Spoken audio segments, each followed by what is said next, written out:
So this last video is going to be about some factors that I think are important to spoon design that get forgotten.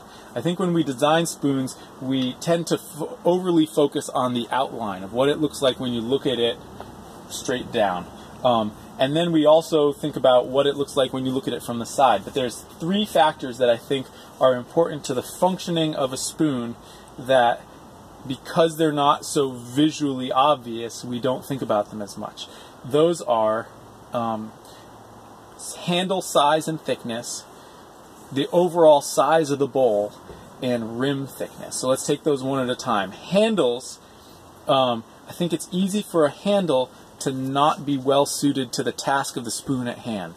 So depending on whether it's a cooking spoon or an eating spoon or a scoop, you're going to hold them in different ways. Some you pinch between your fingers, some you hold like this, some you hold like this, and I think it's really easy, in particular with cooking spoons, to make the handles too skinny, either too thin this way or too thin this way. And really you want a meaty handle because it's just more comfortable to hold on to. You don't have to be an arthritic old person to recognize that a bigger handle is nicer to hold on to when you're doing stuff where there's a certain amount of torque on the bowl.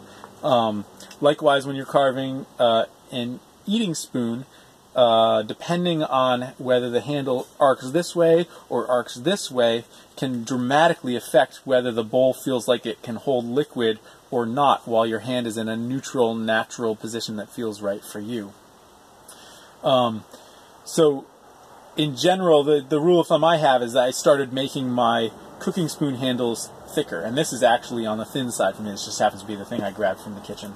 Now, bowl size, I think also, you know, with an eating spoon, you're looking for something that's going to actually fit in your mouth, and you would be surprised at how small that can be. In that it's very easy to carve something that's supposed to be an eating spoon where the bowl is just too big to fit into your mouth, and it only takes a quarter inch here, a quarter inch there for it to be too big. But similar, it goes the other direction as well.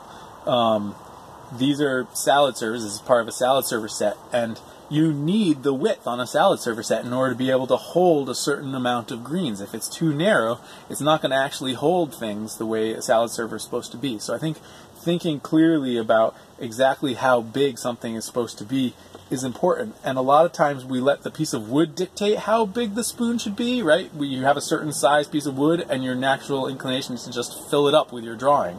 But I think the more you can be specific about how large you actually want it to be, I might not take a billet of wood like this, and if all I wanted was a little teaspoon, well, I'm not going to go all the way out to the edges just because that's how big I can fit in there. So you need to be thoughtful about what the function actually is. And then perhaps the most finicky of all is the rim thickness. I think when you're starting out carving spoons, it's useful to make a fairly wide rim because it's forgiving. It gives you room to make mistakes, change things, and still have it end up looking good. But when you get to the point where you can more reliably control what you're doing, it's worth thinking about rim thickness because certain spoons benefit from a narrow rim. It just feels better, like an eating spoon feels better if the rim is thinner in your mouth. A cooking spoon, you want a thicker rim, particularly on the tip where you're doing a lot of scraping. A spatula, you want to have a really thin rim.